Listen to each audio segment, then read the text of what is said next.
2, 3. வணக்கம். என் குருநாதர் எழுத்து சித்தர் பாலகுமார சார் அவர்களை மனதார வணங்கிவிட்டு உங்களுடன் பேசத் தொடங்குகிறேன். ரங்கா ரங்கா ரங்கா அப்படின்னு சொன்ன உடனேயே நமக்கு எந்த க்ஷேத்திரம் ஞாபகத்துக்கு வரும்? ஸ்ரீரங்கம். எங்க சுத்தினாலும் ரங்கனை வந்து சேவிச்சாகணும் அப்படின்னு சொல்லுவோம் இல்லையா? ஸ்ரீரங்கம் அப்படிங்கிறது எவ்வளவு பிரம்மாண்டமான, அதிசயமான, அற்புதமான திருத்தலம் இது. ரைட். அந்த கோவில்ல ரங்கநாதர் பள்ளி கொண்டு இருக்கிறார் இல்லையா? அதே போல பஞ்ச ரங்க கஷேத்திரங்கள் அப்படின்னு இருக்கு. பஞ்ச அப்படின்னா 5 அப்படின்னு அர்த்தம். பஞ்ச ரங்க கஷேத்திரங்கள் அப்படின்னு 5 திருத்தலங்கள்ல இன்னொரு முக்கியமான திருத்தலத்தை உங்களுக்கு சொல்லணும்னு ஆசைப்படுறேன். 1000 ஆனாலும் மாயூரம் ஆகுமா அப்படின்னு ஒரு பழமொழி இருக்கு. என்னதான் சொல்லு, 1000 சொல்லு, மாயவரம் மாதிரி வருமா? எவ்வளவு ஊர் பெருமையை சொல்லக்கூடிய எவ்வளவு ரொம்ப அற்புதமான அட்டகாசமான வார்த்தை பாருங்களேன். இப்ப எங்க சுத்தினாலும் ரங்கனை வந்து சேவிச்சாகணும் அப்படின்னு சொல்லும் போது ஸ்ரீரங்கத்துக்காரனா நம்ம இருக்கக்கூடாதா, திருச்சிக்காரனா நம்ம இருக்கக்கூடாதா அப்படின்னு ஒரு எண்ணம் வரும். அதே போல மதுரைக்கு வழி வாயில அப்படின்னுவாங்க. யோசிச்சு பார்த்தா உளுந்தூர்பேட்டைக்கு வழியும் வாயில தான் இருக்கு. ஆனா மதுரை, அந்த மீனாட்சி ஆட்சி செய்து கொண்டிருக்கிற அந்த பிரம்மாண்டமான கோவில் கொண்டிருக்கிற அந்த மதுரை எம்பதின்னு சொல்லப்படுகிற அந்த மதுரைக்கு வழி வாயில இருக்கிய, கேட்டுக்கிட்டே போயிடலாம். சும்மா மதுரைக்கு எப்படி போகணும்னு தெரியல, மீனாட்சியை எப்படி தரிசிக்கணும்னு தெரியல, சொக்கநாதர் கோயில் எங்க இருக்குன்னு தெரியலன்னா சொல்லி டபாய்க்காத. மதுரைக்கு வழி வாயில இருக்குது, போய் கிளம்பின்னு போயினே இரு அப்படின்னு சொல்றதுக்காக சொல்லப்பட்ட வாசகம் தான் இந்த வாசகம். அதே போலதான் 1000 ஆனாலும் மாயூரம் போல் ஆகுமா? மாயூரம் அப்படின்னா மாயவரம். மாயவரம் அப்படிங்கிறது தான் இப்ப மயிலாடுதுறை அப்படின்னு சொல்லப்படுது. மயிலாடுதுறை ரயில்வே ஸ்டேஷனும் இருக்கு. அந்த மயிலாடுதுறையில சுமார் ஒரு 2 கிலோமீட்டர்ல திரு இந்தலூர் அப்படின்னு ஒரு ஊர் இருக்கு. திரு இந்தலூர் அப்படின்னு பஞ்ச ரங்க கஷேத்திரங்கள்ல இந்த திரு இந்தலூர் அப்படிங்கிற கஷேத்திரமும் ஒன்று. இந்த திரு இந்தலூர் அப்படிங்கிற கோவில் ஸ்ரீரங்கத்தை போலவே பிரம்மாண்டமான கோவில். ஸ்ரீரங்கத்தை போலவே சகல சௌபாகியங்களையும் தந்துள்ளக்கூடிய திருத்தலம்.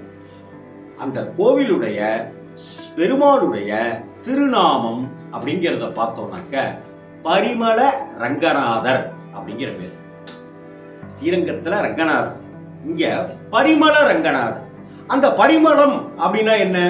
பரிமளம் அப்படின்னா சுத்தம் செய்வது அப்படின்னு அர்த்தம். சுத்தம் செய்வது, கசடுகளை அகற்றுவது, அழுக்குகளை நீக்குவது அப்படின்னு ஒரு அர்த்தம். மாசு இருந்ததுன்னா அதை அகற்றுவது தான் பரிமளம் அப்படின்னு அர்த்தம். சரி, ஏன் இந்த ரங்கநாதருக்கு பரிமள ரங்கநாதர்னு பேரு? அசுரர்கள்ல, அரக்கர்கள்ல மது கைடவர்கள் அப்படிங்கிற அரக்கர்கள் வேதங்களை எடுத்து திருடி கொண்டு போய்விட்டார்கள் அப்படிங்கிற கதை நமக்கு தெரியும்.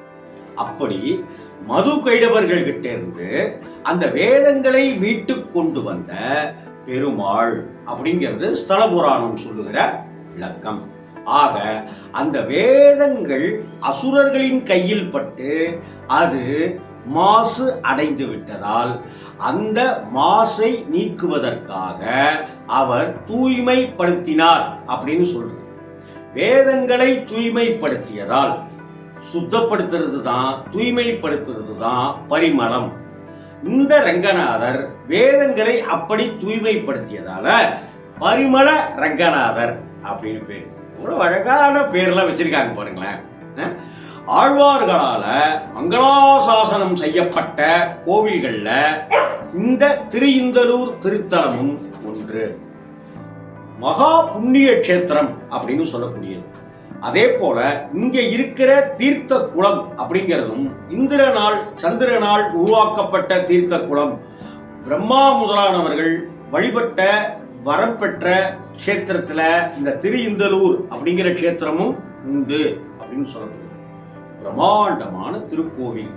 எங்க பார்த்தாலும் காண கிடைக்காத அரிய வகையிலான சிற்பங்கள், சிற்ப நுட்பங்கள்னு இந்த கோவிலை தரிசிக்க நாம புண்ணியம் செய்திருக்கிறோம். ஒரு நல்ல படம் பார்த்தோம், ஆஹா என்ன படம். ஒரு நல்ல உணவு ஒரு இடத்துல சாப்பிடுறோம், ஆஹா. கல்யாண வீட்டில் சாப்பிட்டாக்கா என்ன செய்யணும் நம்ம? சார் நீங்க தானே காட்டுறீங்க, பிரமாதம் சார், பிரமாதம் பண்ணிட்டீங்க சொல்றோம்ல. அது மாதிரி இந்த கோயிலுக்கு யாராவது போயிட்டு வந்தாக்க உங்க நண்பர்கள்கிட்டயோ உறவினர்கள்கிட்டயோ, சார் மாயவரம் போனீங்கன்னாக்க திருச்செந்தூர் போங்க சார் அப்படின்னு சொல்லுவாங்க. அதே போல இங்கே இருக்கிற தாயாரும் பரிமள ரங்க நாயகி தாயார், பேரழகி, பேரழகி. அப்படியே அவ நம்ம ஒரு சென்னையில் வேலை பார்ப்போம், திருச்சியில் அம்மா இருப்பாங்க. ஒரு 6 மாதத்துக்கு ஒரு தடவை கல்யாண நாள், தீபாவளி, பொங்கல், இது மாதிரி சமயத்தில் நம்ம அம்மாவை போய் பார்த்தோம்னாக்க நண்பர்கள் கூப்பிடுவாங்க, பக்கத்து வீட்டுக்காரன் கூப்பிடுவான், போலாமா அப்படின்லாம் கேட்கறதுக்கு சில பேர் இருப்பாங்க. சினிமாவுக்கு போலாமான்னு கேட்பாங்க, வாங்க ஒரு டீயை போட்டு கொஞ்சம் நேரம் பேசுவோம் அப்படின்லாம் கூப்பிடுவாங்க. ஆனால் நிறைய பேர் என்ன தெரியுமா செய்வோம், இங்கேருந்து ஊருக்கு போயிட்டு போய் இருக்கிறதே 2 நாள் ஆகுங்க, அதனால் சாயந்தரத்துக்கு மேலே வரேன் அப்படின்னு சொல்லிட்டு சாயந்தரம் அம்மாவுக்கு டிஃபன் பண்ணுற வேலை அது இதுலாம் இருக்குமா, வீட்டுக்கு விளக்கேற்றுறது அப்படின்லாம் இருக்குமா, அந்த சமயத்தில் நண்பர்களை சந்திக்கிறத வழக்கமாக வச்சுக்கிட்டு அம்மாவையே பார்த்துட்டு இருப்பாங்க. அப்படி இங்கே இருக்கிற தாயாரை அப்படியே பார்த்துட்டு இருக்கலாம், நம்ம அம்மாவை பார்க்குற மாதிரி பார்த்துட்டு இருக்கோம். கொள்ளை அழகில் கருணை ததும்ப அவ கண்களை பார்த்தாலே போதுங்க, நம்ம கஷ்டமெல்லாம் துக்கமெல்லாம் காணப்படும். அப்படிப்பட்ட ஒரு புண்ணியகரமான கஷேத்திரம் தான் திரு இந்தலூர். அந்த திரு இந்தலூர் அப்படிங்கிற பரிமள ரங்கநாதர் கோவிலுக்கு நாம் சென்று நாம என்ன வேண்டிக்கணும்னு நினைக்கிறோமோ அதை அவர்கிட்ட முறையிட்டு, கல்யாணம் ஆகல அப்படின்னு தவிச்சுக்கிட்டு இருக்கிற ஆணாக இருக்கட்டும் பெண்ணாக இருக்கட்டும், உங்களுடைய நட்சத்திர நாளில் அங்கே சென்று பெருமாளை தரிசனம் செய்யுங்கள், தாயாரை தரிசனம். அதே போல திருவோண நட்சத்திரம், பெருமாளுடைய நட்சத்திரம் திருவோண நட்சத்திரம். அந்த திருவோண நட்சத்திர நாள்ல திருஇந்தலூர் கோயிலுக்கு போய் நின்றுடணும் அப்படின்னு நினைச்சிருக்கேன். எந்த மாசம் சார்? எந்த மாசம் வேணாலும் சார். மாசம் 27 நட்சத்திரங்களும் ஒவ்வொரு நாட்களாக வரும். இன்னைக்கு அஸ்வினியா, நாளைக்கு பரணி, அப்படியே ஒவ்வொரு நட்சத்திரமா வந்துட்டு இருக்கு இல்லையா? அப்படி வந்துகிட்டே இருக்கும்போது திருவோண நட்சத்திரமும் ஒரு நாள் வரும். இந்த மாசம் வந்துச்சா அதே போல அடுத்த மாசமும் வரும், அதுக்கு அடுத்த மாசமும் வரும். 27 நட்சத்திரங்கள், 27 நாட்கள். திரும்ப அஸ்வினிலேருந்து ஆரம்பிக்கும் 27 நட்சத்திரங்கள். அப்புறம் ரேவதியில முடியுமா, திரும்ப அஸ்வினிலேருந்து ஆரம்பிக்கும். அதனால திருவோண நட்சத்திர நாள் என்னைக்கோ அன்று நீங்க அங்க போய் வழிபாடு செய்யறது நல்லது. அதே போல ஐப்பசி மாசத்திலையும் புரட்டாசி மாசத்திலையும் இங்கே பெருமாளுக்கு அப்படி ஒரு கண்கொள்ளா காட்சியாக அலங்காரம் இருக்கும். புரட்டாசி மாசம் 30 நாளும் அங்கே யார் ஒருத்தர் ஒரே ஒரு நாள், புரட்டாசி மாதத்தில் ஒரே ஒரு நாள் திருஇந்தலூர் அந்த பூமியில கால் வைத்து அந்த கோவிலுக்கு சென்று அங்க இருக்கிற பெருமாளையும் தாயாரையும் யார் ஒருத்தர் சேவிச்சுட்டு அந்த கோவிலிருந்து வெளியில வராங்களோ அவர்களுக்கு 3 ஜென்ம பாவங்கள் நீங்கும் அப்படிங்கிறது ஒரு ஐதீகம், ஒரு நம்பிக்கை இருக்கு. அதனால திரு இந்தலூர் திருத்தலத்துக்கு வாழ்க்கையில ஒரு தடவையாவது போயிட்டு பெருமாளையும் தாயாரையும் தரிசனம் செஞ்சுட்டு கண்டிப்பாக வாழ்க்கையில் எல்லா வளங்களும், தனம், தானியம் உள்ளிட்ட சகல ஐஸ்வர்ய கடாட்சங்களும், சுக்கிர பலம். சுக்கிர பலம்னா என்ன வேணும்? மகாலட்சுமி தாயாரை தரிசனம் பண்ணணும். அதை விட வேற என்ன இருக்கு? அந்த கோவிலுடைய பெருமாள் குடிகொண்டு இருக்கிற அந்த விமானம் அவ்வளவு அழகா இருக்கும். நம்ம கோயிலுக்கு போறோம், சுவாமியை வழிபடுறோம், ஆனா சுவாமிக்கு மேல இருக்கிற அந்த விமானம் அப்படிங்கிற பகுதியை நாம வழிபடுறதே இல்லை. அந்த விமானத்தை தயவு செய்து 2 நிமிஷம் கண்ணை மூடி பிரார்த்தனை பண்ணுங்க. ஏன்னா ஒரு கூரை, நம்ம வீட்டுக்கு மேல ஒரு செவுரு இருக்கே, அது எவ்வளவு புனிதமானதுங்கிறது. நம்ம வீட்டுக்கு மேல, அது வாடகை வீடா இருக்கட்டும், சொந்த வீடா இருக்கட்டும், அதுதான் நமக்குன்னு ஒரு கூரை கிடைக்காதா அப்படின்னு சொல்றோமே. அப்படின்னா நம்மை நம் குடும்பத்துக்கு மான அவமானங்களை எல்லாம் காவந்து செய்கிற, நமக்கு ஒரு பாதுகாப்பு அரணாக திகழ்கிற ஒரு செவுரு வெறும் செவுரு இல்லை.